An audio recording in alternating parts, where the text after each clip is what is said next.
얘들 안녕! 2022학년도 고3 6월 모의평가 생명과학2 총평과 해설을 맡은 EBS 생명과학의 이주연이야. 6월 모의고사 보느라 정말 너무너무 고생했어. 좀 긴장감을 가지고 이 본격적인 6월 모의고사에서 문제를 딱 풀어봤을 때 어떤 느낌이 들었을까 이렇게 생각을 좀 선생님도 풀면서 어떻게 어떤 감정을 가지고 수험생 친구들이 문제를 풀고 있을까 이 생각을 진짜 많이 했거든. 이 총평을 들으면서 내가 지금 어느 위치에 있는지 이 6월 모의고사의 의미, 방향이 어땠는지를 좀 둘러보고 그다음 해설까지 쭉 가서 이 생명과학 2를 완전 마스터로 가는 방향에서 이번 6월 모의고사도 나한테 엄청나게 의미 있는 시험이었다라는 걸 꼭 느꼈으면 좋겠어. 자, 그럼 바로 우리 6월 모의평가 출제 방향과 난이도를 좀 점검해 보려고 하는데 6월 모의평가는 이 4단원 유전자의 발현과 조절 파트까지 이 문제가 나왔지. 작년과 비교했을 때 단원이 조금 더 늘어났다는 걸 좀 알아두고 이 난이도를 비교해 보면 작년 6월에 비해서 조금 쉬워졌다. 어디가? 가장 고난이도였던 문제, 오답률이 좀 높았던 문제가 좀 쉬워진 모습을 보였다라는 데 있어. 그러나 이게 우리가 예상 불가능했다라고 느끼기에는 이 9월과 수능을 다 분석한 친구들은 예상한 난이도였다라고 할 수 있을 것 같아. 오히려. 왜냐하면 6월 모의평가 작년에는 모든 친구들까지는 아니지만 정말 많은 친구들이 틀렸던 이 DNA 구조와 복제 문제가 있었거든. 이 문제 때문에 컷이 44점이었어. 1등급 컷이 44점이었는데 올해 이번 6월 모의평가 지금 현재 예상 등급 컷이 47점이었고 이 DNA 구조와 복제가 6월 모의평가에서는 그 전년도 전 교육과정과 비슷한 맥락으로 좀 어렵게 나왔지만 9월과 대수능에서는 조금 더 상대적으로 쉬워진 문제가 보였거든. 그 맥락을 그대로 따라와서 이번 6월 모의평가에서도 작년 6월 모의평가에 비해서 쉬워진 문제가 나왔다라는 거야. 그래서 심지어 이 문제가 3점도 아니고 2점짜리 문제였거든. 물론 오답률 2위에 해당하는 문제이기 때문에 생명과학2 시험을 치르는 친구들한테 뭐 엄청나게 쉬웠다라고 말할 수는 없지만 우리를 더 긴장하게 만들고 AT, GC, 분수 같은 어떤 숫자를 표현하면서 막 따라가야 됐던 문제보다는 전반적으로 쉬워진 경향이 있었다.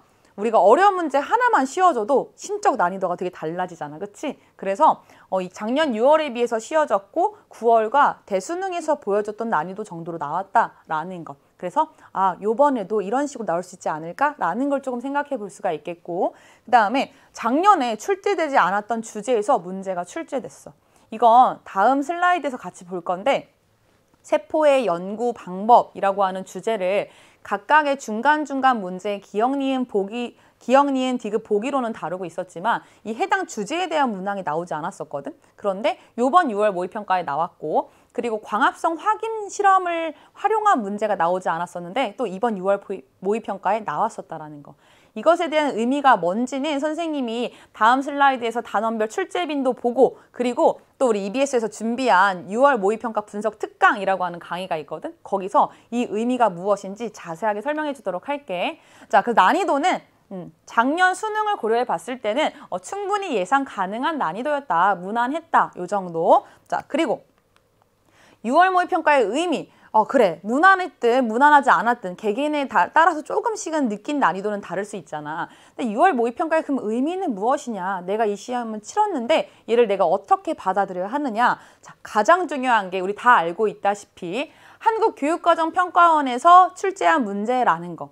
수능 문제가 출제되는 기관이기 때문에 우리가 이쪽에서 어떤 문제, 어떤 방향으로 어떤 출제 의도를 가지고 문제가 나왔는지 스스로 풀어보면서 자기 자신에 대한 준비도를 점검할 수 있는 정말 중요한 시험이다라는 거야. 그리고 작년과 다르게 올해부터 50%의 연계율로 나오는데 간접 연계인지 직접 연계인지 각각의 문제들이 어떻게 연계되어 있는지를 스스로 점검해 볼 수 있는 포인트였다. 그래서 이 연계 방식에 대해서는 각각 실제로 어떤 문항들이 연계됐고 보기나 사파에서 어떻게 연결되어 있는지 자세하게 이 6월 모의평가 분석 특강에서 같이 보도록 할게. 자, 그리고 1단원과 4단원까지의 출제 유형을 경험할 수 있는 파트였다. 4월 모의평가 총평에서도 말해줬듯이 6단원까지 전범위가 아니기 때문에 이 4단원까지의 내용에서 다양한 단원을 다양한 주제를 경험해 볼 수 있었다라는 거고 특히나 생명과학2에서 고난이도 문제가 많아서 이 변별력이 높은 문제가 많은 4단원에서 이 학생들의 준비도를 점검하고 확인해 볼 수 있는 시험이었고 학생 스스로도 자신의 준비도를 점검할 수 있었다라는 거야. 자, 그래서 실제로 문제에서 이렇게 봤더니 이 4단원까지가 출제 범위였는데 다른 단원들은 예상했던 문제 위주로 나왔다면 아까 말했던 것처럼 세포의 특성에서 이 세포의 연구 방법에 대한 문제가 나왔고 광합성에서 광합성 확인 실험을 활용한 시험 문제가 나왔다라는 거.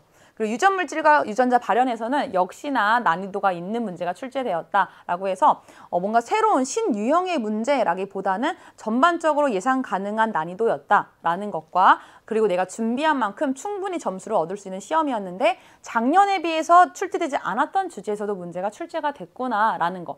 요 정도 알고 우리 해설에서 한 문제 한 문제를 제대로 이해하면 좋을 것 같아. 자, 6월 모의평가, 내가 왜 이 시험을 치렀느냐? 나 스스로 생명과학2에 대한 준비도를 점검하기 위해서였다라는 것 잘 기억해두고 자, 다음 우리 해설에서 꼼꼼하게 한 문제 한 문제 살펴보도록 하자. 자, 해설에서 만나. 안녕.